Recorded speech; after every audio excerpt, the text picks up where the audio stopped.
Hi guys, today I'm going to be showing you how to register for classes at BYU. First of all, you have to go to myBYU website and then you have to sign in with your login and password. After that, you have two options. You can either go through My Map or register for classes. So if you click on My Map, it's going to come this whole page with your summary, your academic standing, as you can see here, and showing if you have holds, and also your major and your minors. And you also can make the change of major here. And for you to register for classes, you can either come to plan courses or register. You can either come to the student core, and apparently it's not loading.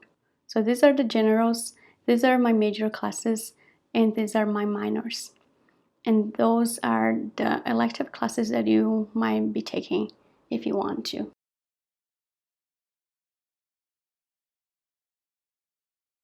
You're gonna have also this panel where you can see about your standing, if you have any holds, and if you also have your endorsement.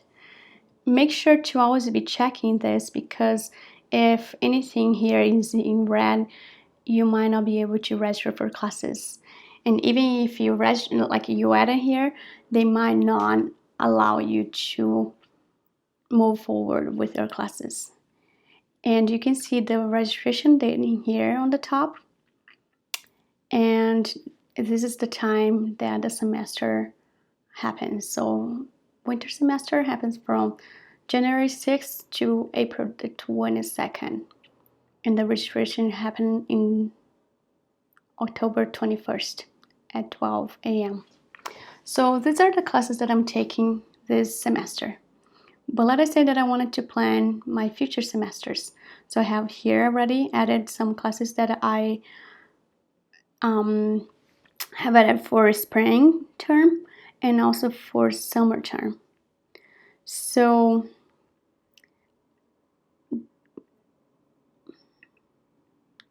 okay. Then you have also two options to add classes. You can, if you know already the class that you need to take, you just come in here, add class. You can just look for your major or anything that you want to experiment. So let us say this class.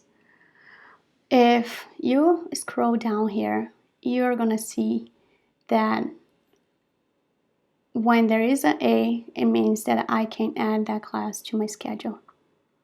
If it has the P, it means that this class requires a permission add code. What does it mean? It means that if there is not an A here, you have to contact the professor and ask if you can add that class. So usually the professor will give you a code and then you're gonna be able to add the class.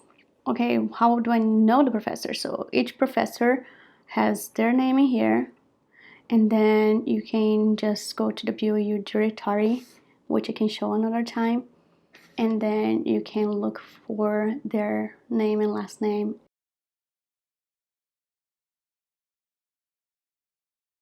The second option is to browse class schedule. Sometimes it can be a little tricky for you to find a class in the time that you need and with the amount of credits that you need.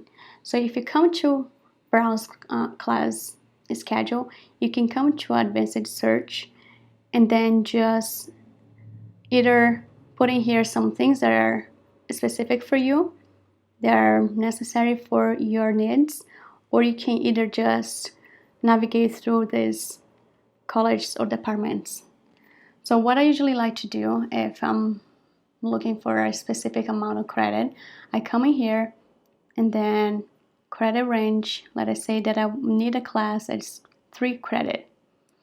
So let us say that I want this class on Tuesdays and Thursdays. So I can just come in here and see which classes they have available.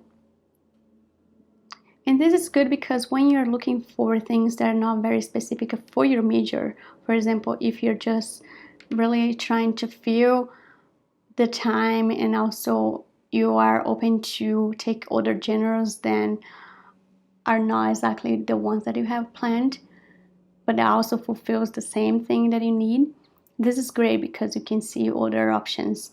But if you are really specific about what you want, for example, if I want Tuesdays and Thursdays and I want something from my department, which is communications.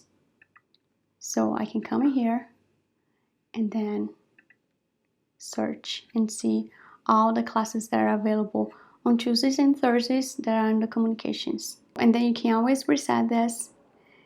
And again, so the department here, Catholic number, it means like which level of classes are. So for freshmen, I would say sticking to the 100 to 100 will be safer unless you have heard from people saying that the level 200, 300 or 400 of certain class isn't that bad. That should be okay. And then the day start, like I mentioned, you can just click whatever you want.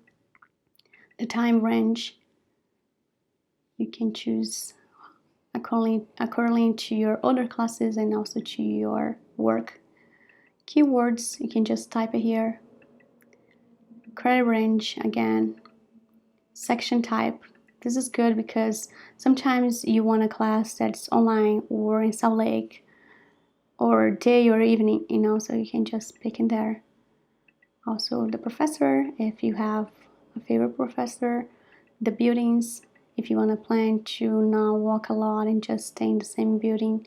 But honestly, it's really not that hard to go walk into other meetings, to other buildings. And then the semester and term. First term and second term, which means that the first term will be the first half of the semester, and the second term is the second half of the semester. And the semester is the whole semester. When the semester haven't started, if I change my mind, I can just come here and drop, and I can add more classes. Once you have your schedule set, you can come here and see the weekly layout, how your classes are gonna be spread out in your calendar, which is super good to see how much free time you're gonna have in between each class, and which buildings you're gonna be going to.